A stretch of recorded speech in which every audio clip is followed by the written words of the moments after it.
إن الحمد لله نحمده ونستعينه ونستغفره ونعوذ بالله من شرور أنفسنا ومن سيئات أعمالنا من يهد الله فلا مضل له ومن يضلل فلا هادي له وأشهد أن لا إله إلا الله وحده لا شريك له وأشهد أن محمدا عبده ورسوله أما بعد فإن خير الحديث كتاب الله وخير الهدي هدي محمد صلى الله عليه وسلم وشر الأمور محدثاتها وكل محدثة بدعة وكل بدعة ضلالة وكل ضلالة في النار। আসসালামু আলাইকুম ওয়া রাহমাতুল্লাহি ওয়া বারাকাতুহু। আমরা যে বইটা পড়তেছি religious extremism in the lives of contemporary Muslims, সমকালীন মুসলিমদের জীবনে ধর্মীয় চরমপন্থা। আমরা গতদিন যেখানে শেষ করছি সেখান থেকে ইনশাআল্লাহ আজকে শুরু করব। আমরা পড়তেছিলাম যে এই মুসলমানদের জীবনে এইগুলোর পেছনে বা মুসলমানদের জীবনে আগে জেনারেল পড়লেও এখন মেইনলি মুসলিমদের জীবনের চ্যাপ্টারে আসছি আমরা। তো এগুলা সম্বন্ধে কতগুলা তাহকিক বলে আর কি, বা কতগুলা চিন্তা ভাবনার পড়তেছিলাম আমরা, যেগুলোর ভিতরে ছিল মানে হেডিংটা ছিল nature of extremism in the lives of contemporary Muslims. তারপরে ছিল যে প্রশ্ন কিছু ছিল, সেই প্রশ্নের উত্তরগুলো আমরা এখানে পড়ছি। একটা ছিল যে প্রবলেমটা কি প্রোঅ্যাক্টিভ না রিঅ্যাক্টিভ। আমরা দেখছি যে প্রোঅ্যাক্টিভ মানে খুব চিন্তা ভাবনা করে এক্সট্রিমিস্ট হয় মানুষ, নাকি একটা রিঅ্যাকশন হিসাবে হয়। আমরা দেখছি যে ইউজুয়ালি রিঅ্যাকশন হিসাবে হয়। চিন্তা ভাবনা করে যেসব ইসলামী আন্দোলন হয়েছে বা ইসলামী হয় সেগুলা এক্সট্রিমিস্ট হয় না, সেগুলা নর্মাল হয় এবং সেগুলা খোলামেলা জিনিস হয়, সেগুলোতে কোনো থাকে না, মানে মায়ের পেট লুকাও ছাপাও বা জ্বালাও পোড়াও থাকে না। 2 নম্বর হলো টেম্পোরারি না পার্মানেন্ট প্রবলেম, মানে মুসলিম ওয়ার্ল্ডে এই জিনিসগুলা কি টেম্পোরারি নাকি অনেকদিন ধরে আছে পার্মানেন্ট এগেন এন্ড এগেন। আমরা দেখছি যে আসলে প্রবলেম গুলা ইসলামের শুরু থেকে নিয়ে এখন পর্যন্ত কোনো না কোনো ফর্মে আছে, তবে ম্যাগনিটিউডটা ভ্যারি করে। কখনো কোনো দেশ, যেমন ধরেন ইজিপ্টের কথা আমি বলতেছি, ইজিপ্টে ধরেন এটি যেভাবে স্ট্রংলি ফেল্ট হয় আমাদের দেশে সেভাবে হয় না। মানে রিলিজিয়াস এক্সট্রিমিজম নিয়ে বা ইসলামিক যদি কেউ যদি মানে সোকল চরমপন্থা নিয়ে কথা বলে, সোকল এই জন্য বলতেছে যে ওরা যেটাকে এক্সট্রিমিজম বলে আমরা সেটার সাথে এগ্রি করি না, আমাদের নিজস্ব থিওরি আছে, নিজস্ব ডেফিনিশন অফ এক্সট্রিমিজম আছে, সেটার জন্য সোকল কথাটা বললাম। যাই হোক, ইজিপ্টের কথা 1 নম্বরে আসবে যদি কেউ নাম নেয়। যদিও প্যালেস্টাইন একটা দেশ, গোটা দেশটা তাদের অধিকারের জন্য যুদ্ধ করতেছে বা অনেক রকমের ঘটনা হয়, কিন্তু রিলিজিয়াস এক্সট্রিমিজমের কথা আসলে ইজিপ্টের কথাটা 1 নম্বরে আসবে এখনকার দুনিয়াতে, মিশরের কথা। 3 নম্বর আমরা প্রোঅ্যাক্টিভ রিঅ্যাক্টিভ পড়লাম। আমরা যে প্রোঅ্যাক্টিভ না রিঅ্যাক্টিভ আমরা দেখছি বেশিরভাগ ক্ষেত্রে রিঅ্যাক্টিভ। 3 নম্বরটা হচ্ছে রিজিওনাল নাকি ইউনিভার্সাল, মানে কোন একটা জায়গার নাকি সারা দুনিয়াতে ছড়ায় আছে। এখানে আমরা দেখছি যে সারা দুনিয়াতেই আছে, একটা জায়গায় হয়তো একটু বেশি হইতে পারে, যেমন ধরেন কনসেন্ট্রেটেড, ইজিপ্টে কনসেন্ট্রেটেড হইতে পারে, কিন্তু মালয়েশিয়াতেও আছে একটা স্ট্রেন্ড আছে, ইন্দোনেশিয়াতে আছে, আমাদের দেশে আছে, পাকিস্তানে আছে। ম্যাগনিটিউড বা ইন্টেন্সিটিটা আলাদা হইলেও এটা আসলে কোনো রিজিওনাল না, এটা ছড়ানো ছিটানো আছে। হোমগ্রোন প্রবলেম নাকি, এরপরে পয়েন্টটা ছিল হোমগ্রোন নাকি ফরেন অরিজিনের, মানে ইনস্টিগেশন থেকে আসে, অর্থাৎ নিজেরাই আমরা এটাতে যাই নাকি বাইরের থেকে কেউ, যেমন মাওবাদ হলো ফরেন ইনস্টিগেটেড একটা জিনিস, কথার কথা। ইন্ডিয়াতে মাওবাদ বা বাংলাদেশেও মাওপন্থী আছে বা লেনিনপন্থী ছিল আগে বা এখনো আছে। এটা কি, এটা তো বাইরের থেকে আসে। ইসলামিক লাইনের যে সমস্ত রিলিজিয়াস এক্সট্রিমিজম, এগুলো কি বাইরের কেউ ইনস্টিগেট করে না নিজেদের ভিতর থেকে গ্রো করে? এখানে মেজরিটি স্কলার মনে করেন যে এটা নিজেদের ভিতর থেকে গ্রো করে। 2-1টা জায়গায় হয়তো ইনস্টিগেশন থাকতে পারে, যেমন আমরা হামাসের ফরমেশন সম্বন্ধে বলছি, বা বাংলাদেশের জেএমবি এবং কি নাম হারকতুল জিহাদ এদের সম্বন্ধে। হ্যাঁ, ইন্টেলিজেন্স কমিউনিটির ফাইন্ডিং হচ্ছে যে জেএমবি কে তৈরি করছে আর হারকতুল জিহাদ কে আইএসআই তৈরি করছে। তারপরেও তৈরি করছে হইলেও এখানে একটা ক্ষেত্র ছিল বা এনাদের ভিতরে ফিলিং ছিল, এমন না যে ওনাদের মানে ইনডক্ট্রিনেট করে বাইরে নিয়ে গিয়ে ট্রেনিং যা পাঠাইছে বা এরকম কিছু না। মানে মাওবাদের ব্যাপারগুলো যেরকম ফরেন, মানে জিনিসগুলো প্রথমবারের মতো আসছে এই দেশে বা প্রথমবারের মতো, সেরকম জিনিস না। কারণ এই আল্লাহর আইন দিয়ে বিচার করা হচ্ছে না, এখানে মানুষজন কাফের তাগুত, এই কথাগুলো নতুন না, এই কথাগুলো বহু পুরানো, তাই না? এই কথা শুনতে শুনতে আমরা বড় হয়েছি, আপনারা বড় হচ্ছেন, আরো এক জেনারেশন বড় হবে, এটা কোনো ব্যাপার না। তাহলে হোমগ্রোন যে হোমগ্রোন জিনিস, এগুলা ইনস্টিগেটেড না, মানে ইসলামিক এক্সট্রিমিজম যেটাকে আমরা বলি বা রিলিজিয়াস এক্সট্রিমিজম মুসলিমদের ভিতরে, সেটা না আপনার ইনস্টিগেটেড কিছু না। 5 নম্বর হচ্ছে is the problem individual problem আর গ্রুপ প্রবলেম, একজনের প্রবলেম নাকি গ্রুপের প্রবলেম। তো এটাতে আমরা আগেও পড়ছি, বা এটার ব্যাপার হচ্ছে যে একজনের প্রবলেম হইলে কোনো সমস্যা নাই, এই প্রবলেমটা তার এখানে শেষ হয়ে যায়। সমস্যা হচ্ছে গ্রুপ প্রবলেম। তো বলছেন যে ডিড আমরা এক্সট্রিমিজমের এইটা ম্যানিফেস্টেশন দুই রকম দেখছি, একটা হচ্ছে ডিড রিলেটেড, একটা বিলিফ রিলেটেড। ডিড রিলেটেড মানে একটা কাজ রিলেটেড, পার্টিকুলার একটা কাজের ব্যাপারে একজন মানুষ এক্সট্রিমিস্ট, আর কতগুলো হচ্ছে যে বিলিফ রিলেটেড। তো আমরা দেখছি ডিড রিলেটেড গুলা লেস হার্মফুল এবং একজনের ভিতরেই শেষ হয়ে যায়, কিন্তু বিলিফ রিলেটেড গুলা একটা গোষ্ঠী হয়ে যায় এবং এটা ছড়াইতে থাকে, এবং ওইটা বেশি ডেঞ্জারাস বা ওইটাই সমস্যা। এটা দুই দিকে হইতে পারে, যে সুফিজমের দিকে ধরেন, মাজারের দিকে ধরেন, বা মানে অন্যান্য কাল যেগুলো সেই দিকেও ডিড রিলেটেড গুলা চেয়ে ইটা বেশি ডেঞ্জারাস, আপনার ওই যে বিলিফ রিলেটেড গুলা বেশি ডেঞ্জারাস। একটা কাজ একজন করলো, এটাতে কিছু আসা যায় না, কিন্তু যখন এটা বিশ্বাস করতে শুরু করে যে এই কাজটাতে সব আছে, এই কাজটা করা উচিত, বা এইভাবে এটা আকীদার একটা হয়ে যায়, তখন ডেঞ্জারাস। 6 নম্বর পয়েন্ট ছিল এডুকেশনাল, সোশ্যাল এবং পলিটিক্যাল প্রবলেম নাকি তার চেয়েও জেনারেল। হ্যাঁ, এডুকেশন, সোসাইটির প্রভাব এবং পলিটিক্যাল প্রবলেম সবকিছুরই এফেক্ট আছে এখানে, কিন্তু এর বাইরেও আরো কিছু জিনিসের এফেক্ট আছে, সেটা আমরা গতদিন এইখানে শেষ করছিলাম বলে না এখানে শেষ করিনি, আরো একটু পরে শেষ করছিলাম। তো এখানে পয়েন্টগুলো ছিল যে কিছুটা লিগ্যাল প্রবলেম আসে, মানে লিগ্যাল প্রবলেম বলতে আইন শৃঙ্খলা থেকে উদ্ভূত প্রবলেম হয় অনেক সময়, দুই দিকেই হইতে পারে। আইন শৃঙ্খলার বাড়াবাড়ি এবং কম দুইটা থেকে হইতে পারে। এটা বাড়াবাড়ি ধরেন, আমি আগেও বলছি, আবারও বলতেছি, যে মানুষকে নিয়ে গিয়ে টর্চার করছে, আইন শৃঙ্খলার আওতায় নিয়ে টর্চার করছে, সেই একটা ভালো লোককে এক্সট্রিমিস্ট বানাই দিচ্ছে, টর্চারের পরে বাইরে আসে এক্সট্রিমিস্ট হয়ে গেছে। তারপরে ধরেন রিলিজিয়াস নেচারের প্রবলেম হতে পারে। রিলিজিয়াস নেচারের প্রবলেম বলতে তার বুঝের ভুল হতে পারে নিজের, অথবা সে রিলিজিয়াস ফ্রিডম বা রিলিজিয়াস প্র্যাকটিস গুলা করতে পারতেছে না, সেখান থেকে প্রবলেম হতে পারে। তারপরে আমরা দেখছি আইডেন্টিটি প্রবলেম, এটা কিন্তু খুব বড় একটা জিনিস, এটা আমরা অনেক সময় রিয়েলাইজ করি না।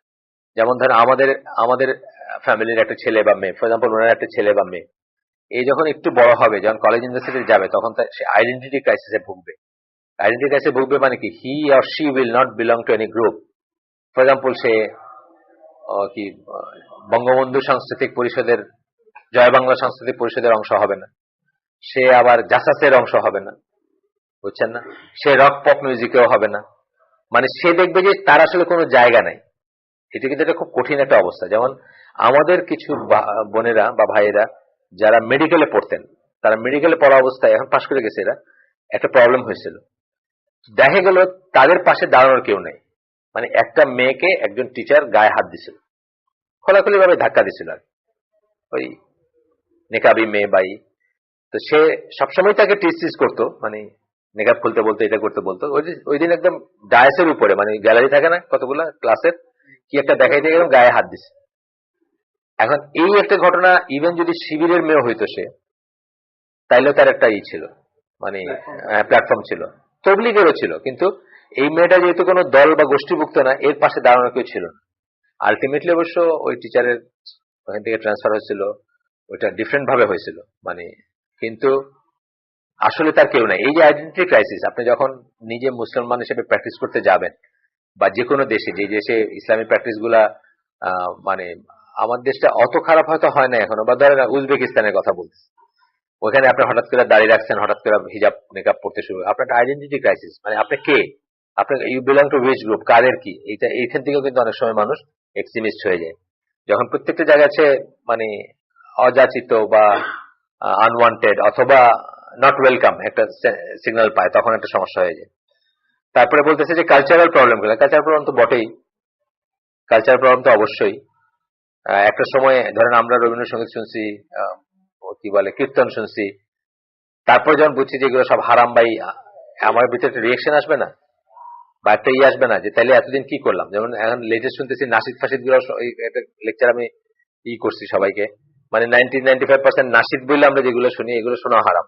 মিউজিক আছে বা আছে যেগুলো চটুল বক্তব্য স্যামি ইউসুফ মার্কা যেগুলা, তো এগুলো শোনা হারাম আমরা দেখতেছি। তো এগুলা থেকে আমাদের ভিতরে কিন্তু একটা রিয়েকশন আসে, বা একটা রেজ আসে, যে তাহলে এতদিন আমার জীবনের এত কটা দিন আমি হারামের ভিতরে ছিলাম, যারা করছে, যারা আমাকে এই পথে নিচ্ছে, বুঝছেন না, এই জিনিসগুলোর এগেনস্ট একটা আসে। এই জন্য দেখবেন যে এই যে ছায়ানট টায়ানট, এরা হচ্ছে সবচেয়ে বেশি দাড়ি টুপিওয়ালাদের গালিগালাজ করে কিন্তু এরা, আর দাড়ি টুপিওয়ালারা এদেরকে সবচেয়ে বেশি করে দেখে, মানে অন্যভাবে দেখে। আর হ্যাঁ, ওদের গালিগালাজ মানে দুইটার আজান দুই রকম, দুইটার কেবলা দুই দিকে হবেই গালিগালাজ। ওইটার আজান হলো শয়তানের আজান, ওইটা ইসলামিক স্কলাররা বলেন মিউজিক হচ্ছে শয়তানের আজান। আমাদের আজান পড়ে মসজিদে, তো দুইটা একদম ডায়ামেট্রিক্যালি অপোজিট জিনিস না। আমাদের কেবলাও ডিফারেন্ট, আমাদের কেবলা কাবা শরীফ, ওদের কেবলা আল্লাহ আলম কোথায়। যাই হোক, তো এইগুলো নিয়ে আমরা আলাপ করছি। তারপরে হলো যে size and extent of extremism in the lives of contemporary Muslim. মানে তখন এইখানে বলতে গিয়ে বলছেন যে এটা আসলে স্ট্যাটিস্টিক্স বেস করে বোঝা যাবে না, আন্ডার কারেন্টটা সবসময় আছে। আন্ডার কারেন্ট এখনকার ওয়ার্ল্ডে একটা আন্ডার কারেন্ট, মানে ভেতরে একটা প্রবাহ আছে এটার। কিন্তু ওয়েস্টার্ন ওয়ার্ল্ডে অনেক ফিকটিশিয়াস গল্প আছে এগুলা নিয়ে। এই যে এখানে একটা গল্পের কথা আমরা ওইদিন পড়ছিলাম, কোন এক জায়গার কথা বলছেন যে জেলে গেছেন, ওইখানে দেখছেন অ্যারেস্টেড মানুষদের ভিতরে করে দেখছেন যে ওখানে 14টা রিলিজিয়াস গ্রুপ প্রিজনের ভিতরে আছে। আর এখানে বলতেন যে 36টা ইসলামিক ফ্যাকশন আছে কোন জায়গায়। এইগুলোর ভিতরে আসলে খুব সবসময় যে খুব একটা মানে তথ্য থাকে তা না। যেমন ধরেন একজন ফরেনার, সে বাংলাদেশে এসে কেমনে বুঝবে? Is it possible? আমি বুঝি না, আমি জানি না কটা ফেরকা আছে বাংলাদেশ, আমি আসলে সব কটা জানি না। আমি যে নতুন নতুন জানতেছি অনেক কটা। মানে সিলেটের মাদ্রাসাগুলা ওরা বুঝে, আমরা তো বুঝি না। ওইগুলো যে 2 রকমের মাদ্রাসা, এটা আমি একেবারে লেটেস্ট, মানে 2 বছর হয়েছে বা 1 বছর হয়েছে আমি জানি যে কতগুলো আছে বেরেলভি, যেগুলোর ফুলতলি, আর কতগুলো আছে দেওবন্দি, যেগুলো হলো আশরাফ আলী থানবিয়ারি। তা আমি একজন সিলেটে হয়ে এই মাদ্রাসার ভিতরে যে তফাৎ আছে এটা কিন্তু জানতাম। ইদানিং আমি খেয়াল করে ওই নাম টাম গুলো পড়লে, আপনি যদি জানেন যে নামের ভিতরে ইটা কোথায়, ওরা বুঝে ঠিকই, যে আমরা লেমেনরা বুঝতাম না এতদিন। এখন আমি আস্তে আস্তে বুঝতে শিখছি যে হ্যাঁ, এটা তো ফুলতলির অনুসারী আর এইটা তো দেওবন্দের অনুসারী।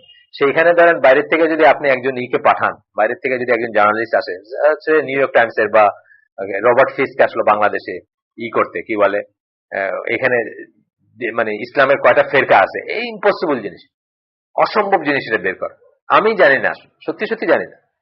আপনিও জানেন, আপনারা তো কেউ জানেন না। মানে এই প্রমিনেন্ট গুলো আমরা জানি, দেওয়ানবাগি রাজা, তাদের ভিতরে মারামারি কাটাকাটি, বাস ভাঙা ভাঙি, লাঠি ভাঙা ভাঙি আছে। এগুলো আমরা মনে করি এদের সব একই, সব কবর পূজারী, সব মাদার, তা না। কিন্তু নিজেদের ভিতরে আবার ফেরকা আছে, কে দাঁড়াইলো, কে বসলো, কে দাঁড়ায় মিলাদ পড়লো, কে বৈশাখ, কে সেজদা দিল, মানে ছোট ছোট ছোট ছোট ব্যাপারে আছে। কালকে একজনের নাম শুনলাম, নামটা অনেক আগে শুনছি যে উনি এত ফেমাস, এত ইনফ্লুয়েন্সিয়াল, এটা জানতাম না। আকবর আলী রিজভী, জানেন? আপনার নাম জানেন? খুব ফেমাস লোক নাকি, এবং ওনার বিশাল অনুসারী আছে এই যে ময়মন সিং, কিশোরগঞ্জ, এই জোনে। আমাদের সাইফুল্লাহ ভাই ওনার সাথে একটা বাহাস করছিলেন একবার 1988 সালে, এটা কথা বললেন। সে বলতেছে আর কি লা ইলাহা ইল্লাল্লাহ মুহাম্মাদুর রাসূলুল্লাহ, এটার নস মানে এটা ইসের থেকে, টেক্সট বা যা দেখা যায় সেন্টেন্সটা ফ্রেমিং থেকে বলতেছে যে যিনি আল্লাহ উনি মোহাম্মদ। এটা নিয়ে বিরাট এক গোষ্ঠী। কিন্তু এটা ওনার কিছু জিনিস আছে, এই করতে পারবা না, ওই করতে পারবা না, যে মানে আমাদের ড্রাইভার জানে তারে আর কি, ড্রাইভারের বাপ ছিল তার ভক্ত আর কি। তো ওনার কিছু কিছু আছে, মানে কাল্ট আর কি একটা। এই মরলে এই কবরের পাশে দাঁড়ায় আজান দিতে হবে, ধরেন এটা একটা তার মুরিদরা করে থাকে। মাটি টাটি হয়ে গেল, মানে মাটি দিয়ে চলে আসার সময় কবরের পাশে দাঁড়ায় আজান দিবেন, কিছু একটা দেখো। মানে এইরকম ফেরকা ধরলে যে কত ফেরকা আছে, এগুলোর কোনো শেষ নাই। আমরা কিন্তু আমরা আমরা আমরাই ফেলুম করতে পারবো না। বাইরের কেউ এসে একটা রিপোর্ট লেখা দিল, report for the sake of report হবে। আপনারা আমাদের পেপার দেখে দেখেন না যে রিপোর্ট গুলা কিসের জন্য হয়। মানে অধিকাংশ এই যে কালকে একজন একটা মার্ডার হয়েছে গ্রিন রোডে, ড্রাইভার এসে আমার বলছে যে অনেক মানুষ, পুলিশ আসছে, এক মহিলা তার হাজবেন্ডে মাইরে ফেলছে। আজকে কিন্তু একদম স্টোরি বের হয়ে গেছে। এই স্টোরি দেখবেন যে যদি থাকে 6 মাস যদি পরে দেখবেন, এটা অনেক রকম অনেক চেঞ্জ আসবে। এটা প্রাথমিক স্টোরিটা কি, কে আগে দিতে পারবে, কে আগে ছাপাইতে পারবে, কার পেপার আগে ছাপাইলো, কারটা চললো বেশি, এটাই তো ব্যাপারটা। মানে মিউজিক কি বলে, নিউজ সেলস, সোজা কথা। প্রথম কথা হচ্ছে নিউজ কি একটা কমোডিটি। নিউজ কিন্তু সত্যাসত্য আপনাদের জানানোর জন্য তার ঠেকা পড়ে নেই। নিউজের একটা কমোডিটি, কোনটা বেশি বিক্রি হবে, প্রথম টার্গেট হচ্ছে ওটা। বিক্রি যেভাবে হবে, যেই ফর্মে হবে, যা বললে হবে তাই বলবে সে। পরে দেখা যাবে না, পরে সরি বলে ফেলবে একবার, অসুবিধা কি আছে? দেখেন না পেপারে, মানে মান্যজনদের সম্মান নিয়ে বসুন্ধরা গ্রুপ কেস করছে ওর এগেনস্টে, ও কেস করছে এর এগেনস্টে, একবার সরি বলে ফেলবে, কি অসুবিধা কি? কিন্তু পয়সা যা কামানোর তো কামাই ফেলছে। ব্যাপারটা এরকম। তো এখানে বলতেছেন যে বাইরের থেকে আইসা স্ট্যাটিস্টিক্স নেওয়া, এগুলা খুব ডিফিকাল্ট ব্যাপার, যদিও তারা বই লেখার জন্য বা ইসের জন্য করে থাকে। এই জন্য আরেকটা কথা সাথে সাথে আসতেছে যে ওয়েস্টার্ন বই থেকে আমরা নিব, কিন্তু আমরা সাবধানে নিব। মানে যদি কোনো তথ্য নেই, আমরা যাচাই বাছাই করে নিব। এমনিতেই কাফের মুশরিকের যে কোনো তথ্য আমাদের যাচাই বাছাই করার কথা বলছেন আল্লাহ কোরআনের আয়াত, যেটা হ্যাঁ সূরা হুজুরাতে। তো এটা আমরা করব। যে কোনো খবর যারা যেসব সিএনএন বিবিসি থেকে আসছে, সিএনএন বিবিসি কাদের, কাফের মুশরিকের না, মানে ইহুদিদের, আরো টু বি মোর প্রিসাইজ আর কি, প্রিসাইজলি বললে এটা হলো ইহুদিদের জিনিস। তো ওইখান থেকে ওই যে কোনো কিছু বিশেষ করে নাচানাচি করার আগে আমরা একটু যাচাই বাছাই করে নিব। আচ্ছা, তারপরে আসছিল যে magnitude of extremist and terrorist trend in the world, মানে এটা কত বড় বা কত সিরিয়াস, এটি নিয়ে কথাবার্তা আসছিল। এখানে খুব মজার একটু তথ্য আছে, এই তথ্য দিয়ে আমরা শেষ করছিলাম। 1982 সালের কথা বলতেছেন, যে 1982 সালের এমনিতে বলতেছেন যে আপনার 370টা টেররিস্ট অর্গানাইজেশন আছে 63টা দেশে, আর অ্যাক্টিভিটিস হচ্ছে 120টা দেশে ছড়ায় আছে তাদের। এটা একটা স্ট্যাটিস্টিক্স। 1982 সালের একটা স্ট্যাটিস্টিক্স দিচ্ছেন এখানে, 794টা ইন্টারন্যাশনাল টেরোরিজম অ্যাক্ট মানে ঘটছিল আর কি। ইন্টারন্যাশনাল টেরোরিস্ট অ্যাক্ট বা টেরোরিজমের ইন্টারন্যাশনাল অ্যাক্ট 794টা, 954টা কিলিং, 954 জন মানুষ মারা গেছিল এই অ্যাক্টের আওতায় বা এই অ্যাক্টের মাধ্যমে। 43% ছিল ওয়েস্টার্ন ইউরোপে, 43% ওয়েস্টার্ন ইউরোপে। আমরা এটা কিন্তু সাধারণভাবে চিন্তা করতাম না। ওয়েস্টার্ন ইউরোপ মানে কোনটা? ইংল্যান্ড, ফ্রান্স, জার্মানি, এগুলা, বেলজিয়াম, হল্যান্ড ইত্যাদি। 22% ছিল ল্যাটিন আমেরিকায়, 22% ছিল ল্যাটিন আমেরিকায়, আর 15% ছিল মিডল ইস্টে, 6% ছিল ইউনাইটেড স্টেটস। এই হলো টোটাল ফিগার 82 সালের। তাহলে 15% ছিল। এই 15%-এর ভিতরেও আবার মেইন ইস্যুগুলা যেগুলো, যে কারণে এই 15% ছিল, সেটা একটা ছিল ইরান ইরাক ওয়ার, ইরান ইরাকের যে যুদ্ধ। 2 নম্বর ছিল প্যালেস্টাইনের জুইশ অকুপেশন, এখান থেকে উদ্ভূত। 3 নম্বর ছিল লেবাননের যে এইগুলা। তাহলে এগুলো কিন্তু লেজিটিমেট প্রত্যেকটা, মানে এগুলা এমন কতগুলো সিচুয়েশন যেখানে একটা টেররিজম হবেই, মানে এটা কিন্তু শখ করে না। মানে লেবাননে যেমন ধরেন, যে আমরা জানি লেবানন দেশটা যেরকম ফ্যাকশন বা যেরকম করা, প্যালেস্টাইন যেরকম, বা ইরান ইরাক ওয়ার, এবং এগুলা সব কথার পিছনে কিন্তু আবার পশ্চিমা শক্তির একটা আছে, মদত হোক অথবা তাদের একটা রোল আছে। তারা এখানে যেমন ধরেন ইরানের এগেইনস্টে সবাই একসাথে হয়ে ইরাককে সাপোর্ট করছিল, এবং ইরান বেসিক্যালি একা ছিল তখন। মানে রাইট রং এর কথা আমি যাচ্ছি না, আমি বলতেছি যে ঘটনাটা কি। জুইশ অকুপেশন, এটার পিছনে তাদেরই আছে, আর লেবাননের ব্যাপারে তো আছেই। তো এটা 15% মিডল ইস্টে হয়েছে, এটার জন্য কিন্তু এটার জন্যই সব আলোচনা। আর বাকি যে আমরা বললাম 43% আর 22% ল্যাটিন আমেরিকা এবং ইউরোপে, ওইটার জন্য কিন্তু কোনো আলোচনা নেই, কোনো খবর নাই। এর বাল্ক মেজরিটি আসবে আপনার ইউরোপেরটা আসবে হচ্ছে আয়ারল্যান্ড থেকে, বুঝে আমরা জানি আয়ারের এটা চলতেছিল তখন। আজকে আমরা পড়ব extremism and it's trend in Egypt. Egypt খুব ইম্পর্টেন্ট এই জন্য যে ইসলামী এক্সট্রিমিজম বা চরমপন্থার কথা যদি আসে, ইজিপ্টের কথাটা একদম প্রথমেই আসবে। কারণ গত 50-60 বছরে এই যে কারণগুলোর কথা আমরা পড়লাম, যে এই কারণে এক্সট্রিমিজমের উৎপত্তি, তার সবকটা কারণে ইজিপ্টে ছিল। যে দমন নীতি, যেটা মানে বিশেষ করে আপনার নাসিরের সময় থেকে শুরু, সৈয়দ কুতুবের মৃত্যু তো ওই সময়টা বলা হোক, নাসিরের সময় থেকে শুরু, কিন্তু নাসিরের পরে সাদাতের পরে মানে এটা আরো কঠোর হয়েছে। এটা মানে কোনো দিক দিয়ে লুজেন হয় নাই। হোসনি মোবারক খুবই খুবই ডেসপোর্ট ছিল, খুবই বড় একটা ছিল, এবং তাদের প্রিজনের গল্পগুলা বা তাদের টর্চারের গল্পগুলা বা তাদেরই, আর তাদের ওইটার রিয়াকশন হিসেবে ওইখানে যে সমস্ত আছে সেগুলো খুব এক্সট্রিম ছিল। আপনারা জানেন ওই যে লাক্সার বলে একটা জায়গা, একটা টুরিস্ট রিসোর্টে 64 জন টুরিস্টকে মেরে ফেলছিল একবারে, মানে গুলি করে। জাস্ট টুরিস্ট এরা ছিল, আর এরা কোনো কম্ব্যাটেন্ট ছিল না। এটা একটা রিয়াকশন ছিল যা করতেছে সরকার বা যা করছে ওখানে তার আর কি, সঠিক যে তা না, কিন্তু একটা রিয়াকশন ছিল এটা। তো বলতেছেন যে ইজিপ্টের যে এই ইসলামিক মুভমেন্ট এবং ইসলামিক মুভমেন্ট এবং সোকল রিলিজিয়াস এক্সট্রিমিজম যদি আমরা বলি, এটার পিছনের কারণগুলা দুইটা কারণ বলতেছেন। প্রথম কারণ, Egypt has a large population and the number of individuals attached to the various movements has increased in proportion to their population. একটা বলতেছেন পপুলেশন, ঠিক আছে, পপুলেশন হইলেও কিন্তু আমাদের মতো না, সুতরাং পপুলেশন সোল কারণ না, এর সাথে অন্য জিনিসও আছে। ইজিপ্টে উল্টা জিনিসটা খুব ছিল, যেমন ইজিপ্টে একটা ইসলামের 1 নম্বর ইউনিভার্সিটি ইজিপ্টে ছিল, বা আছে এখনো। এবং ইজিপ্টে ধরেন ন্যাচারালি কোরআন চর্চা বা মানে আমার ছেলে বলে, সে যেহেতু তাজবিদের উপরে পড়াশোনা করছে বা তাজবিদের উপর তার সনদ আছে, সে বলে যে ইজিপশিয়ার অনেক পানের দোকানদার পাবেন আপনি, যে এমন তেলাওয়াত করবে যেটা আমাদের 1 নম্বর 2 নম্বর কারিও করতে পারবে না। মানে ইট ইজ সো আর কি ওইখানে, মানে এই স্পেশালি এইসব জিনিসগুলা যে শুদ্ধভাবে তেলাওয়াত করা, জাস্ট এটা পানের দোকানদারে দেখবেন যে মানে আমাদের ন্যাশনাল লেভেলের যে বেটার তেলাওয়াত করতেছে, এরকম বহু মানুষ পাবেন আপনি। তো উল্টাটা যেরকম আছে, ইজিপশে আবার ইসলামের একটা চর্চা, রাইট রং সেটাতে আমি যাচ্ছি না, হয়তো অনেক ফেরকা আছে বা আছে, কিন্তু একটা চর্চা বা একটা বোধ বা মানুষের একটা ইনক্লিনেশনও আছে এটার প্রতি। আপনারা একটা বই আছে, এটা পড়লে দেখবেন, বইটার নাম হচ্ছে পোর্ট্রেট অফ ইজিপ্ট। আমি আগেও বলছি আপনাদের এখানে, এটা হচ্ছে ম্যারিয়ান ভিভার্স বলে একজন মহিলার লেখা। উনি এখন নিউ ইয়র্কের বলে একটা ম্যাগাজিন, ওইটার করসপন্ডেন্ট। তো উনি ওখানে অ্যাকচুয়ালি ফিল্ড ওয়ার্ক করতে গেছিল যে ইজিপ্টে এত এক্সট্রিমিজম কেন, কারা ঠিক, মানে গভর্নমেন্ট বলে এক্সট্রিমিস্টরা এরকম, এক্সট্রিমিস্টরা বলে গভর্নমেন্ট এরকম। তো বইটার এন্ডটা খুব সুন্দর।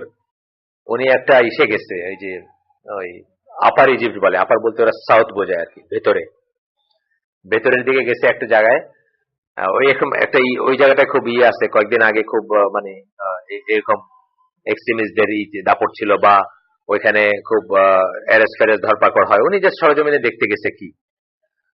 তো ওইখানে থানার ভিতরে পুলিশ স্টেশন আছে, থানা মার্কা। তো ওনার সন্ধ্যা হয়ে গেছে, রাত হয়ে গেছে। তো ওনাকে থানায় বলছে যে আপনি এখানে রাত কাটান। তো লোকগুলোকে দেখা, ওদের ভাবসাব দেখা উনি ওদের ট্রাস্ট, মেয়ে মহিলা কিন্তু ওরা ট্রাস্ট করতে পারলো না। তো উনি থানার থেকে বাইরে এসে একটা পাড়ায় আসছে, পাড়ায়ও কাউকে চিনে না যে কারো কাছে। তো দাঁড়ায় আছে দেখে একজন একটা চেয়ার বাই করে দিচ্ছে ওনাকে বসতে। তো উনি বসছে, আরেকজন এনে একটা অরেঞ্জ দিচ্ছে যে আপনি অনেকক্ষণ দাঁড়ায় আছেন। তো উনি উনি উনি ওইখানে খুব সুন্দর করে এন্ড করছে বইটার, যে উনি আলটিমেটলি বুঝলো যে উনি এই লোকগুলোর সাথে ক্লোজার ফিল করতেছে, থানার ভিতরে যারা আছে তাদের সাথে না। এটা যদি বুঝাইতে চাইলো যাদেরকে এক্সট্রিমিস্ট বলতেছে, যাদেরকে দে আর বেটার হিউম্যান বিংস, তাদের এসে উনি অন্তত কমফোর্টেবল ফিল করতেছে যে এরা আমার কোনো ক্ষতি করবে না। কিন্তু থানাটাকে উনি ট্রাস্ট করতে পারেনি, যে রাতটা থানায় বসে কাটাবে, ওই লোকগুলোকে উনি ট্রাস্ট করতে পারেনি। খুব সুন্দর করে বর্ণনা করছে। যাই হোক, বিসাইড দ্য পয়েন্ট, এখন যদি পান আপনারা বইটা পড়তে পারেন, ওই বইতে অনেক অনেক আছে, আপনার বর্ণনা আছে, এইসবের গ্রুপগুলার বর্ণনা আছে, কে ওদের ওই যে ওইখানে আবার যদিও আমাদের দেশে এটা ওপেনলি নাই, ওইখানে প্রত্যেকটা গ্রুপের আবার লিগ্যাল রিপ্রেজেন্টেটিভ আছে, মানে সবাই জানে, মানে ওপেনলি আছে, মানে এই গ্রুপের উনি রিপ্রেজেন্ট করেন, লয়ার ব্যারিস্টার ধরেন এক্স ওয়াই জেড। আমার দেশে ওই পর্যায়ে নাই কিন্তু, মানে ধরেন যারা আন্ডারগ্রাউন্ডে আছে বা যাদের, তাদের পক্ষে কেউ কিন্তু এখানে একদম খোলাখুলি সংস্থা আছে বা খোলাখুলি আইন আছে, যদিও তাদেরও মাঝে মাঝে ধরে নেয়, টর্চার করে ইত্যাদি। যাই হোক, 2 নম্বর হচ্ছে Egypt greatly predated the other Islamic countries with respect to the contemporary Islamic revival. এইটা হচ্ছে যেটা নিয়ে আমরা কথা বলতেছিলাম। প্রথম কারণটা বললেন যে লার্জ পপুলেশন, আর দ্বিতীয়টা বললেন যে ইসলামিক রিভাইভালটা অন্যান্য দেশের চেয়ে আগে শুরু হয়েছে। এইটাই অ্যাকচুয়ালি মেইন কারণ।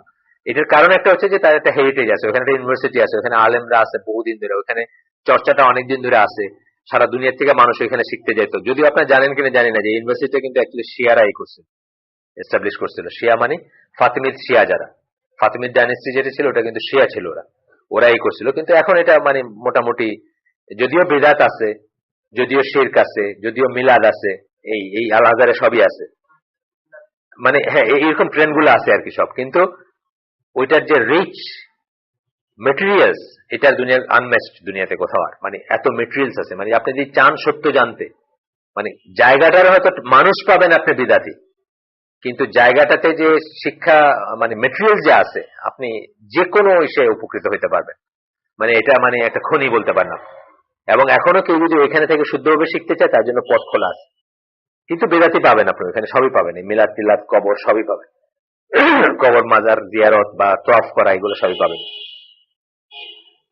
ওইখানে ভিতর গ্রুপ গ্রুপ আছে, এবং ওইখানে এটা একটা পলিটিক্যাল, এখন একটা পলিটিক্যাল পজিশন হয়ে গেছে যে ওইখানে রেক্টর কে হবে, বা ওইখানে ভিসি কে হবে, বা ইজিপশিয়ান গ্র্যান্ড মুফতি কে হবে, এগুলো সব একটা পলিটিক্যাল ব্যাপার হয়ে গেছে অনেকটা। কিন্তু তারপরেও শিখতে যে চাবে তার জন্য এখানে খোলা। তো বাংলাদেশে আমি দেখছি যে দেওবন্দি বা বাংলাদেশি যারা তাদের ভিতরে একটা ট্রেন্ড হচ্ছে ওখানে যাওয়া, এবং ওখানে যাওয়াটা বোধহয় বলেন একটু ইজিয়ারও বোধহয় যাওয়াটা। মানে আমারই পরিচিত দারুল হাসান একটা ছেলে মদিনা ইউনিভার্সিটি অনেক ট্রাই করলো, করে কিছু হলো না। মদিনা ইউনিভার্সিটিতে ট্রাই করে কিছু হলো না, কিন্তু আল আজহার সে ইজিলি পাইলো গেল আর কি। এখনো বোধহয় পত্র খোলা এখানে। যাই হোক, দুটো পয়েন্টের ভিতরে আমরা একটু দেখবো এখানে। ইজিপ্টে যে মুসলমানের এক্সট্রিমিস্ট এমন কোনো কথা না। ইজিপ্টে আপনারা জানেন কপটিক খ্রিস্টান বলতে একটা গ্রুপ আছে, নাম শুনছেন কিনা জানি না। কপটিক খ্রিস্টান, এটা খুবই খ্রিস্টান, আপনার মানে ফান্ডামেন্টালিস্ট খ্রিস্টান বলতে পারেন। খুবই কট্টরপন্থী, খুবই গোড়া এবং মিলিটেন্টও বটে।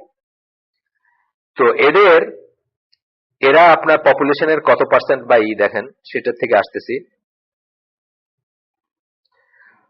এরা পপুলেশনের, আচ্ছা একটা সময় একটা স্ট্যাটিস্টিক্স, একটা ফিগারের কথা বলতেছেন যে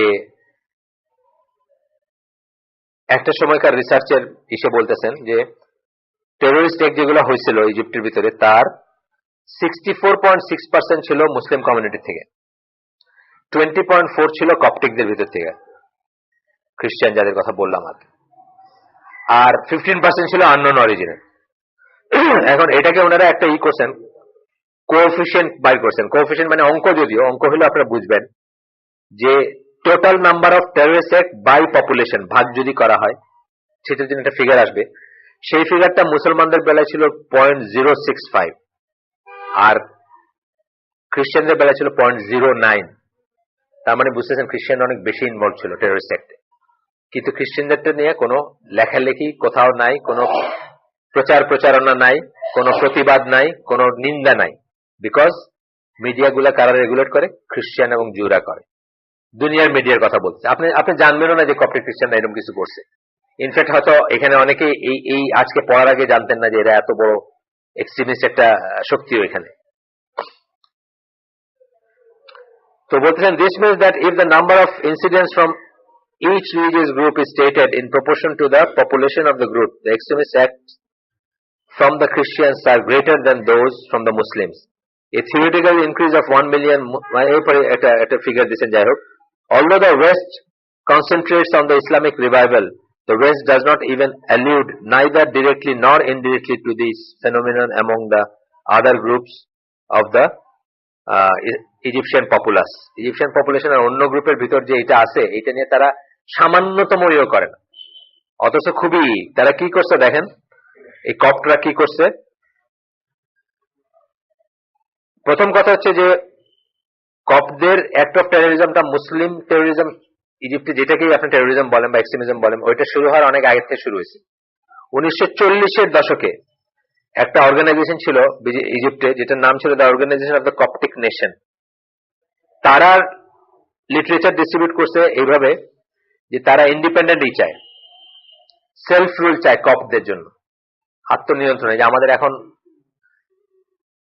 কি হেলথ্রেক্সে যেটা চলতেছে, হেলথ্রেক্সে চলতেছে, এটা তো বানানো, এটা তো পশ্চিমা দেশগুলা কুক করছে, এখানে কুক করে বানাইছে। এখন it's a matter of time, এটা আজ হোক কাল হোক, আমার ধারণা যেটা যে সেমি ইন্ডিপেন্ডেন্ট একটা দেশ হিসাবে চলে আসবে আর কি এই হেলথ ডিস্ট্রিক্টটা বাংলাদেশে। সেমি ইন্ডিপেন্ডেন্ট দেশ মানে হয়তো কোনো লুজলি হয়তো আমাদের সাথে একটা কনফেডারেশন মার্কে কিছু থাকলেও থাকতে পারে, আর না হলে আপনার তিমুরের মতো বা কি বলে সুদানের মতো, অথবা এরকম একটা আর কি। মানে এশিয়াতে তো আপনি জানেন যে প্রথম খ্রিস্টান দেশ হচ্ছে ফিলিপিন্স। ফিলিপিন্স কিন্তু একটা মুসলিম দেশ ছিল, স্প্যানিশরা ওটাকে দখল করলো। হ্যাঁ, দখল করে এখনো আছে, সেটা তো আপনার মানে একটা প্রভিন্সে আছে, সাউদার্ন প্রভিন্সে। কিন্তু ফিলিপিন্স গোড়াটা একটা মুসলিম দেশ ছিল, ওদের ফার্স্ট প্রেসিডেন্ট কিন্তু মুসলিম ছিল, অনেকে জানেন আমরা। হ্যাঁ, এবং জাতিগতভাবে ওরা ওই জাতের, এবং এরা মুসলিম ছিল মেজরিটি। স্প্যানিশরা দখল করলো, জোর করে কিছুকে কনভার্ট করলো, কিছুকে মদ মেয়ে মানুষ ধরায় দিল, আস্তে আস্তে আস্তে আস্তে ফিলিপিন্স খ্রিস্টান দেশ হয়ে গেল, প্রথম খ্রিস্টান দেশ ইন এশিয়া।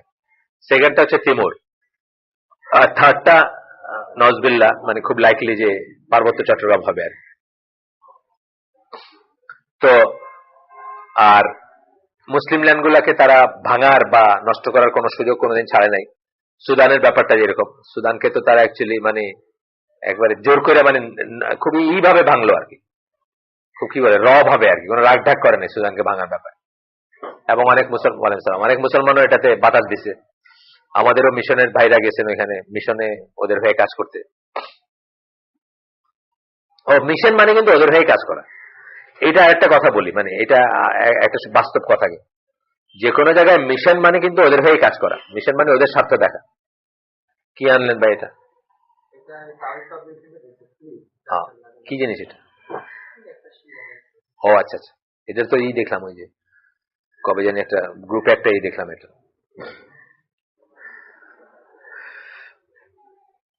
আচ্ছা, এরপরে কি হলো?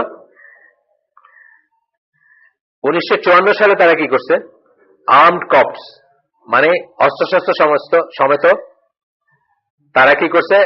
কপটিক পোপ যে আছে ওইখানে, মানে ইজিপশিয়ান হিসেবে আবার নিজস্ব পোপ আছে, তাকে হোস্টেজ রাখছে অস্ত্রের মুখে এবং তাকে বলছে যে রিজাইন করতে। This incident ochre yet nobody sounded any alarm. এটা হয়েছে কিন্তু কেউ কিন্তু এটা নিয়ে কোনো করে নাই, অ্যাক্ট অফ টেররিজম বা এরকম করে কোনো কেন। One should compare the attention given to that incident which all of the attention that with all of the attention that was given to the assassination of Muhammad Hussein al-Salabi। এখানে জালাবি লিখছে, আমি সালাবি বলে জানতাম, যাই হোক এখানে ডিএইচ লিখছে, তো হয়তো সাকে এইভাবে লিখছে আর কি, সা আছে না আরবিক, ওইটাকে লিখছে, আমি সালাবি জানতাম, হুসেন আল সালাবি। যাই হোক, ওনার অ্যাসাসিনেশনের পরে খুব হয়েছে যে উনি একজন ছিলেন কি বলে, মানে মধ্যমপন্থীর লোক ছিলেন, বা এটা যারা বোঝে এটার উপরেই লিখছেন, একটু নোট দিচ্ছেন। উনি he was Sheikh doctor Mohammad Hossain al Salabi, a scholar from Egypt. He graduated from Al-Azhar and received his doctorate. He was appointed professor of Al-Azhar. Afterwards, he filled a number of academic minister of religious affairs ছিলেন উনি। He wrote a number of books including the very famous At-Tafsir wa Al-Mufassirun. He was assassinated in 1397 Hijri. এখন চলতেছে 1433 কে 34 আসলো, এখন 34, এই মহরম থেকে 34 বছর, আর ওইদিকে আপনার 3 বছর, তার মানে 34 আর 3 36 বছর আগে মারা গেছেন। তো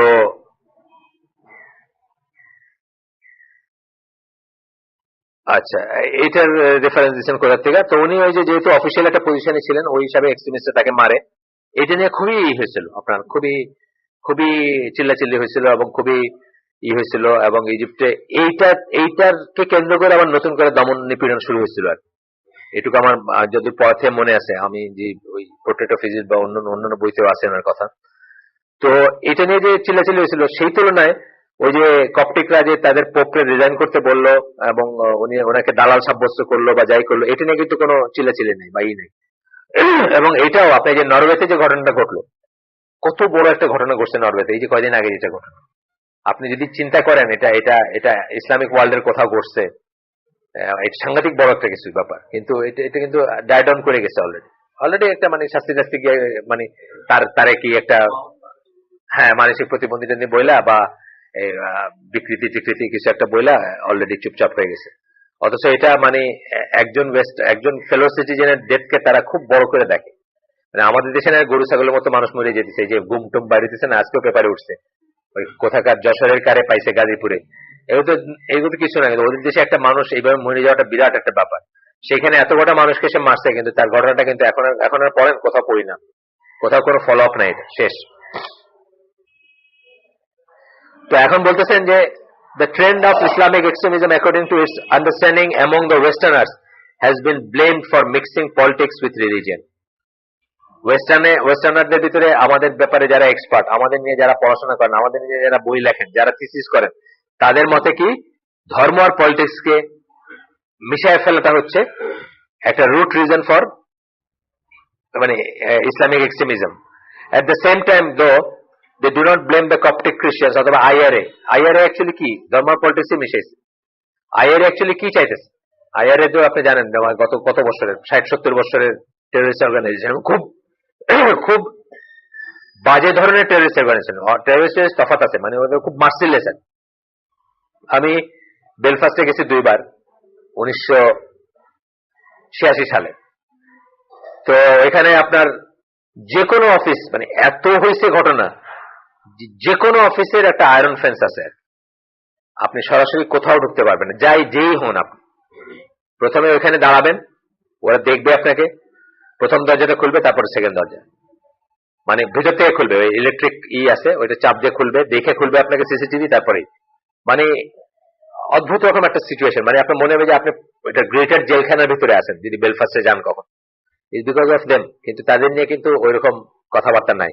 এবং তাদের জন্য কিন্তু আমেরিকানরা চান্দা দিয়ে থাকে রেগুলার আইএরএ। আপনি জানেন তো যে আমেরিকাতে আইরিশরা কিন্তু প্রমিনেন্ট, পলিটিক্যালও প্রমিনেন্ট, পপুলেশন ওয়াইজ প্রমিনেন্ট, এবং আপনার কি বলবো মানে পাওয়ারে বলেন বা টাকা পয়সায় বলেন সব দিকে। তো ওরা কিন্তু রেগুলার চান্দা দিয়ে থাকে।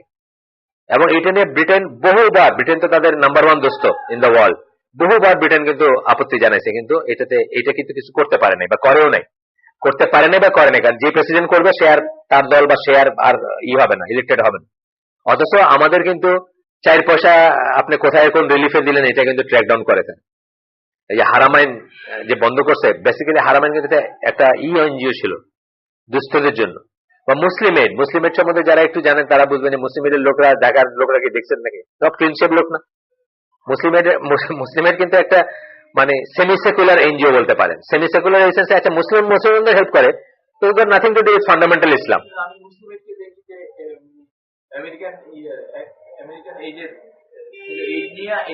হ্যাঁ, কিন্তু এরাও কিন্তু টেররিস্ট লিস্টে আছে, এরাও কিন্তু ওয়াচ লিস্টে আছে, কারণ এরা মুসলমান।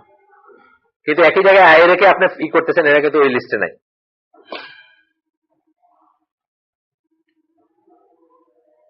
ইউসুফ ইসলাম সম্বন্ধে একটা অদ্ভুত, মুসলিমেট বলতে মনে হলো, একটা অদ্ভুত কথা বলে গেলেন। আমাদের এই যে ভাই আসছিলেন ব্রিটিশ, হ্যাঁ আপনি ছিলেন না?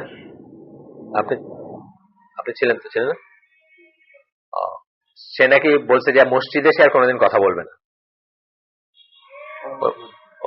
বলতেছে যে শয়তান কিভাবে, মানে এই লোকটা কিন্তু খুবই ইখলাস সহকারে ছিল, মানে মিউজিক ছাড়ছিল, মিউজিকের সমস্ত রয়্যালটি ছাড়ছিল, তারপরে আবার গিটার ধরছে। মানে এখন নাকি সে বুঝছে যে মিউজিক আসলে জায়েজ, নতুন জ্ঞান হয়েছে তার জায়েজ হইয়া। প্রথম কথা বলছে যে মসজিদে আসে বক্তব্য রাখবে না, শয়তান কিভাবে তার সরা নিচ্ছে দেখেন। 2 নম্বর বলছে যে যা বলবে সব গানের ভাষায় বলবে এখন। মানে এই জন্য মানে এগুলোর সাথে কোএক্সিস্ট করা, মানে মিউজিক আপনি নাই করেন, সাথে থাকাটাও এটা ইয়ার নিফাক যে জন্ম দেয় আপনার ভিতরে। এই লোকটাকে আমরা কত করছি এককালে, মানে যখন আমি তার অপর কাছে দেওয়া আছে ক্যাসেট গুলো, আমি দিছিলাম ওই যে ভিএইচএস আর কি, ভিডিও ক্যাসেট। এখন তো এগুলো চলে না, বন্ধ হয়ে গেছে। তো আমি দিছিলাম ওই যে চেঞ্জ করতে, সিডি করার জন্য। একটা আছে হিউস্টন ইউনিভার্সিটিতে গেছে, ওইখানে তার মাইয়া ভক্ত টক্ত আছে, কাইন্দাই দিতেছে মেয়ে, মানে তার সামনে দাঁড়ায় আর কি, প্রাণের ইউসুফ ইসলাম বইলা আর কি। তো বলতেছে যে তুমি মিউজিকটা কেন বন্ধ করলা? মানে ঠিক আছে তুমি রিলিজিয়াস হইছো, তুমি আখেরাত, মানে আমরা এত একা ফিল করি যে, মানে আমরা খুব অসহায় ফিল করি, তুমি নাই। তখন সে বক্তৃতা দিতেছে যে সবার চিন্তা করা উচিত যে ওই কবরে যেদিন থাকবে, ওই হাদিসটা বলতেছে যে তার ঐশ্বর্য, তার আত্মীয় স্বজন যাবে তার সাথে, সবাই ফিরে আসবে, শুধু তার গুড ডিড যাবে কবরে। কবরে কিন্তু সে একাই থাকবে, শুধু আল্লাহ সুবহানাহু ওয়া তাআলা একমাত্র তার সহায় বা প্রেজেন্স বা যাই হোক। এই লোকে এই জায়গায় আসবে, আমার চোখে লেগে আছে কিভাবে সে বলছে। এবং যখন বলতেছে কথা, একটাবার তাকায় নেই ওই মেয়েটার দিকে বা ওই ফ্লোরের দিকে, একটাবার তাকায় নেই। যে কথা বললো সে কে সেটা সে দেখে নেই। বিরাট একটা চেঞ্জ। সেই লোক আবার গিটার ধরছে আর কি। এই জন্য হারামের হারামের মানে চৌহদ্দিতে থাকতে নাই, ত্যাগ করলে টোটালি ত্যাগ করা উচিত। আমাদের অনেকেই মানে ধরেন যে সিডিটা অনেক দাম দিয়ে কিনছেন, মানে যখন জাহিল ছিলেন, আচ্ছা ঠিক আছে আমি শুনবো না, থাক না, এটা তো এটাও রাখা উচিত। ওয়ান ফাইন মর্নিং আপনার মনে হতে পারে যে এটা চালায় দেখি কেমন আছে, মানে সিডিটা এখন ভালো আছে কিনা, না কেমন আছে মানে সিডিটা এখন ভালো আছে কিনা। প্রথম আপনার যুক্তিতে হবে যে সিডিটা অনেক পয়সা দিয়ে কিনছিলাম, ওই কপিরাইট আলাদা দেশ থেকে কিনছিলাম। কতগুলো গ্রুপ আছে না, ধরেন মানে ক্লাসিক্যাল মিউজিকেরও কিন্তু গ্রুপ আছে, বন্ড বলে একটা গ্রুপ আসছিল, মানে বেহালায় বাজাবে, রক মানে পপ মিউজিক বাজাবে, কিন্তু বেহালা দিয়ে বাজাবে, খুব খুব হিট করছিল। তা আপনি এটা $60 দিয়ে কিনছেন এক জায়গা থেকে, মানে অনেকদিন পরে আছে, থাক না এটা রাখো, এটা অনেক দাম দিয়ে কিনছিলাম, নষ্ট করে না, থাক, বউ বাকি গুলো ফালাই দিছে। তা আপনার 5 বছর 10 বছর পরে আছে, দেখি না এটার কোয়ালিটিটা কেমন আছে। এই কিন্তু শুরু সিগারেট খাওয়ার মতো ব্যাপার আর কি। সিগারেট খায় ছেড়ে কোনোদিন আবার একটা পাফ মাইরে দেখতে দেন না। আমি এটা ভুক্তভোগী নিজে। আমি সিগারেট 1 বছর যখন প্রথম ছাড়ি, 1 বছর ছেড়ে থাকছি। 1 বছর পূর্তিতে জাহাজে সবাই খায়, মানে ওই ফিলিপিনোরা, আমি তো চিঠি নিয়েছিলাম, আমার যারা আছে সেকেন্ড ইয়ার থার্ড ইয়ার সব কটা স্মোকার। আর ওরা আমার বলে 2 একবার বলছে যে তোমার লাইফে কি আছে, তোমার তো কোনো এনজয়মেন্ট নাই, তুমি তোমার লাইফে আছেটা কি? মানে তুমি মদ খাও না, তুমি নাইট ক্লাবে যাও না, তুমি সিগারেট খাও, তুমি তাহলে মানে চাকরি করতেছো কেন? চাকরি করার দরকার কি? এরকম তোদের আমি বুঝাইছি যা বুঝানোর আমার মতো করে আর কি। যাই হোক, তখনকার আমার যে জ্ঞান ছিল এগুলো হলো 94-95 কথা। তো বর্ষপূর্তিতে আমি বললাম দেখ একটা সিগারেট দে, আমার বর্ষপূর্তি একটা টান দিই, কি হবে আমি একটা সিগারেট খাবো। বিশ্বাস করেন ওইখান থেকে I became complete smoker, 40 cigarette খাওয়া স্মোকার হয়ে গেলাম আবার। দেন 98 সালের জুন মাসে আমি ছাড়লাম। এখন 13 বছর রানিং, আল্লাহ রহমতে 13 বছর প্লাস, 13.5 বছর। ছাড়লে আর পাপ দেন না, ছাড়লে পাপ দেন না, না না না, প্রশ্ন ওঠে না। আর পাপ দেন না, আর ওই একটু শুনে দেখি করেন না। আমি আমারটা দিয়ে সিগারেট দিয়ে বোঝালাম, আপনার বেলা এটা মিউজিক হইতে পারে, আরেকজনের বেলা আরেকটা হইতে পারে। হ্যাঁ হ্যাঁ,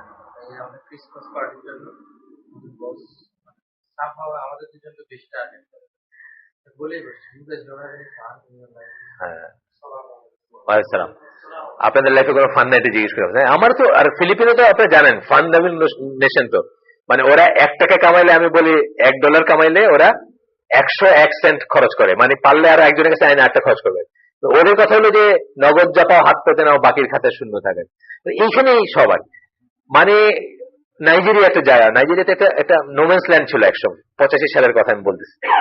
নাইজেরিয়া গেছি 45 দিন আমরা ছিলাম অ্যানকরেজে, মানে ওইখানে লেগোস যে পোর্টটা, ওটার কন্ডিশন এরকম। ওই সময় মার্শাল ল হয়েছে ওদের। আমরা আবার চাল নিয়ে গেছি ওইখানে, আবার মানে খাদ্যদ্রব্যের ক্রাইসিস, এই চাল কে ভাগাভাগি করবে বুঝছেন না, ওইখানে ওদের ওপর থেকে নিয়ে আসে, মানে অর্ধেকটা তো চুরি হয়ে গেল পোর্ট থেকে। যাই হোক, বিসাইড দ্য পয়েন্ট, তো কে ভাগাভাগি, মানে খুব ডিফিকাল্ট একটা সিচুয়েশন আমি বলতেছি। রাত্রে বাইরে গেলে ফিরে আসবেন এমন কোনো নিশ্চয়তা নাই, কারণ ওই রাস্তায় ঘাটে একটা দূরে গুলি করে মাইরা 5 টাকা পাইলেও নিয়ে যাবে পকেট থেকে। এরকম একটা দেশে গিয়ে ওরা 1 দিন 2 দিনের মাথায় বাইর করে ফেলছে যে ফিলিপিনের ডান্সাররা কোথায় আছে, বুঝছেন না, কোন কোন হোটেলে আছে, এবং ওদের সাথে পার্টির ব্যবস্থা করে ফেলছে। এই হলো জাতটার আমি বর্ণনা দিতেছি আর কি। তো সেই জাত বলতেই পারে আমার বলছে তোমার লাইফে আছেটা কি? আর আমি তো তখন হজ করে আসি, হজ করে যাওয়ার পরে প্রথম বা সেকেন্ড জাহাজ, ওইটা প্রথম হজ করছি যখন। তো যাই হোক, মানে ওদের ইটা এরকম। তো আপনাদের বলতেছি যে যারা আল্লাহ রহমতে হারাম ত্যাগ করছেন, একেবারে কোনো সংস্রবই রাখবেন, ইনশাল্লাহ কোনো রাখবেন, টোটালি জিরো। আমি যেরকম আল্লাহ দেয় টেলিভিশনকে টোটালি বাইর করছি, ভাঙিয়ে ফেলবেন এটাতে, এটা লিগে মায়া করে লাভ নাই, ভাঙিয়ে ফেলবেন, উঠায় একদম জাস্ট মাত্র 2টা স্টেপ, হাত দিয়ে উঠাবেন আর ছাড়বেন, মানে 2 step to get rid of your হারাম থিং। 2টা স্টেপ, হাত দিয়ে উঠাবেন আর ছাড়বেন। এটা জোক আছে জানেন না? হ্যাঁ, পারতেছেন না? বায়ার ঠিক করছেন, ওকে কথা দিয়েছে যে হারাম জিনিস দেখবে না। না তাইলে বেশি বেশি করেন না, তাহলে মাফ করে দেন, বেশি বেছেন না, এটা তো সব জায়গায় রিভার্স জারিয়া হয়ে যাবে।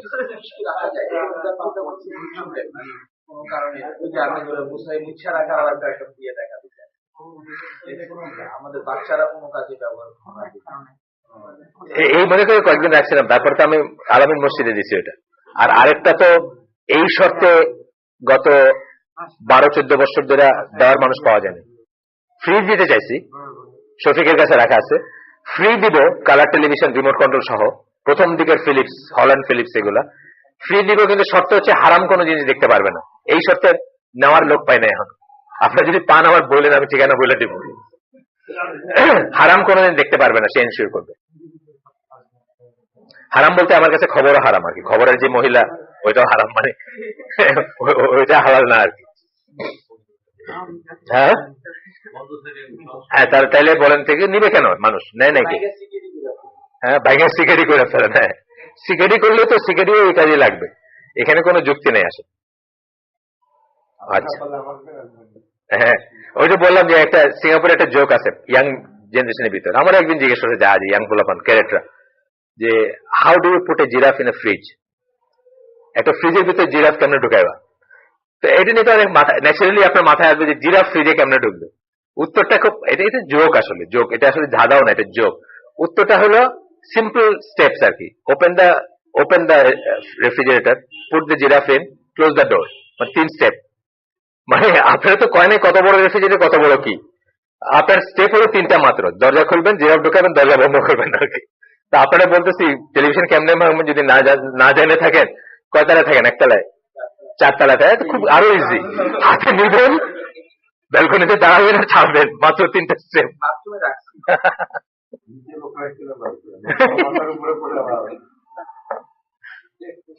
আচ্ছা যাই হোক, ও বাথরুমে রাখছেন এখন। ছেলে জিজ্ঞেস করি, ছেলে বলে টিভি কোথায় থাকে, টিভি বাথরুমে থাকে। না প্রোগ্রেস ভালোই, মানে প্রোগ্রেস অনেক ভালো।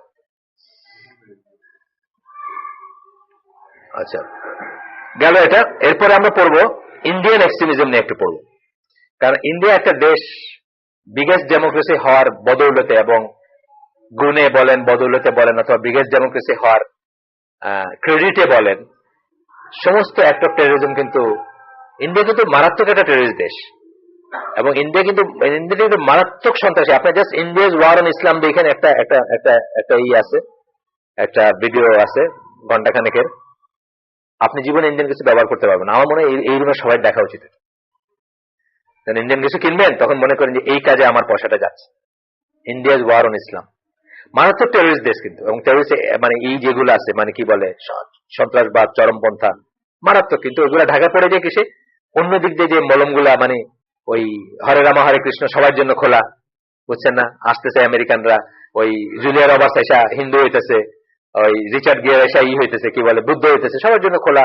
মানে ভাবে সবাই মনে ভালোবাসায় পূর্ণ একটা দেশ, কিন্তু অনেক অ্যাক্ট অফ টেররিজম আছে যেগুলো আমরা জানিও না, বেন ডেআউট আছে। এবং ওদের ভিতরে যারা একটু চিন্তা ভাবনা করে তারাও এটা স্বীকার করে, এবং তারা, আমি নিজে পড়ছি একটা ওইগুলো উইকলি ম্যাগাজিন আছে নাকি, ইন্ডিয়া টুডে বা ইন্ডিয়া সান নাকি কি সব আছে না, ওইগুলো একটা অ্যাড লিখছে, দ্য নিউ আনটাচেবলস, নতুন অস্পৃশ্যরা।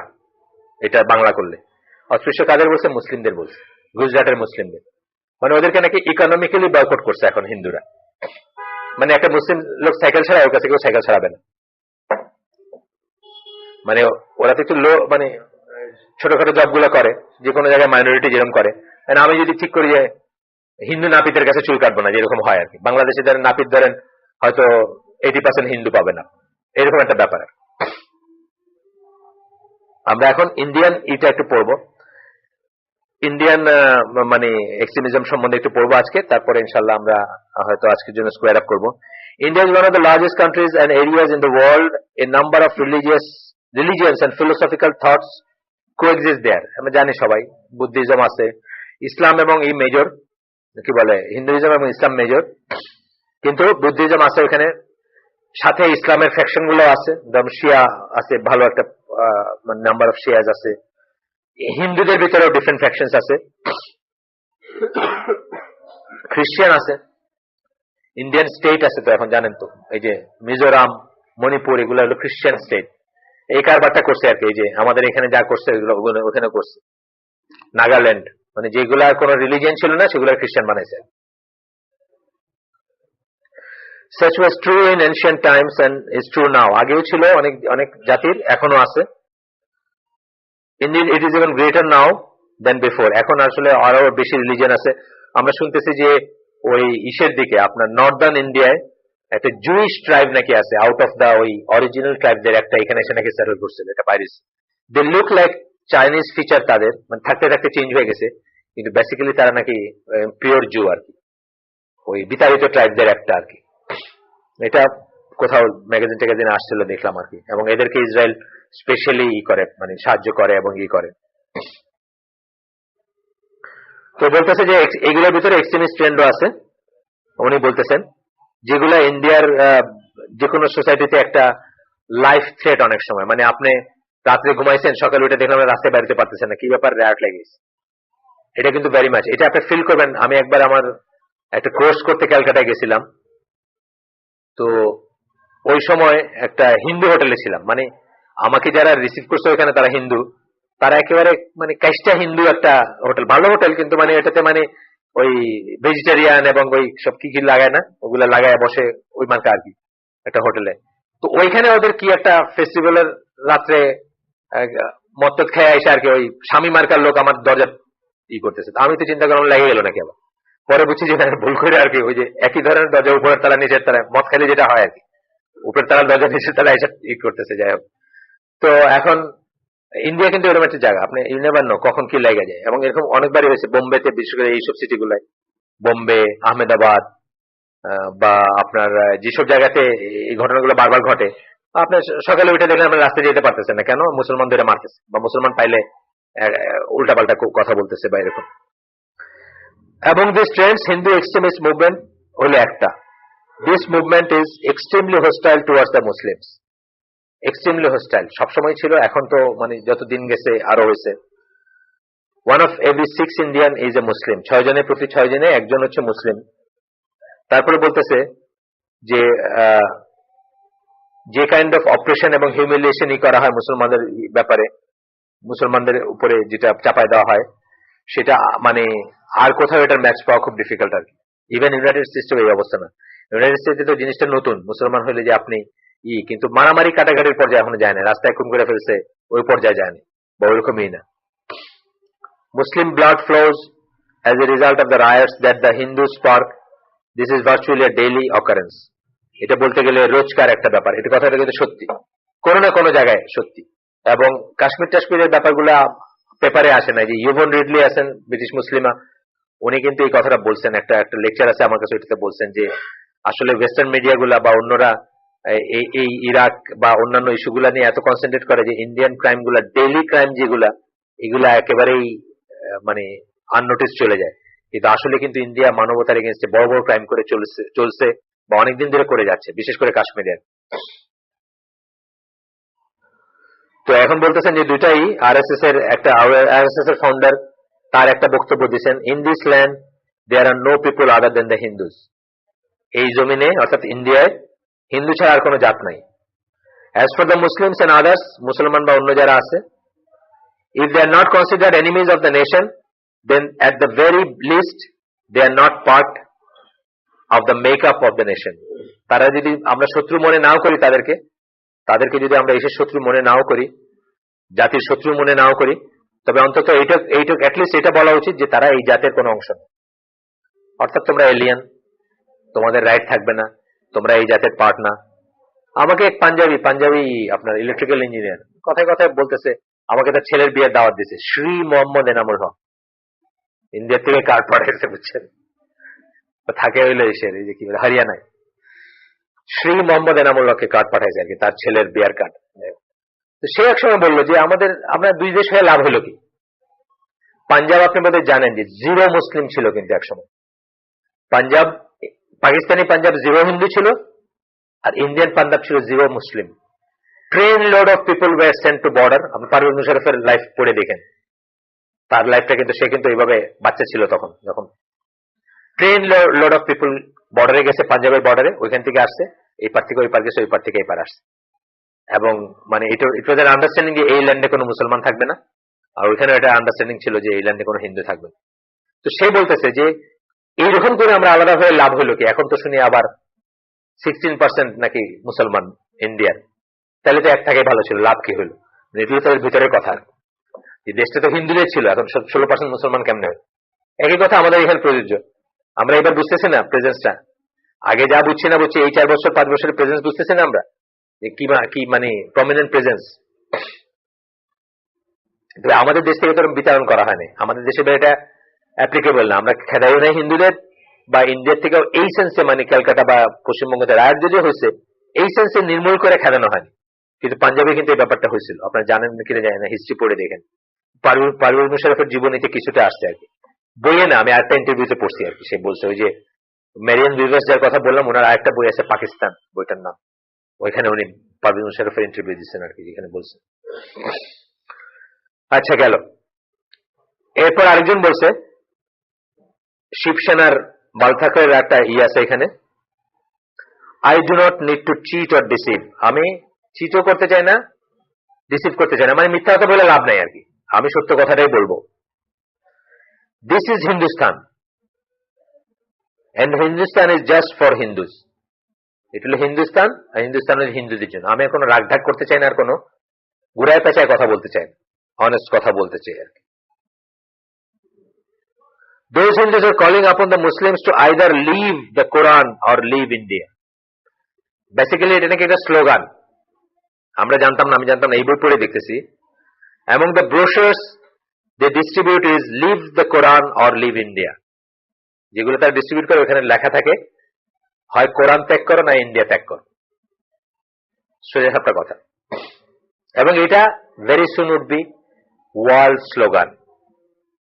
এইটা বলতে পারতেছে না, মানে সভ্যতার খোলসটা পড়ে যাবে দেখে বলতে পারতেছে না, কিন্তু এই কথাটাই কিন্তু ব্রিটিশ, ফ্রেঞ্চ, সুইস, যেখানে যেখানে অভিবাসী আছে মুসলমানরা, কথা কিন্তু এইটাই, কিন্তু এটা কইতে পারতেছে না।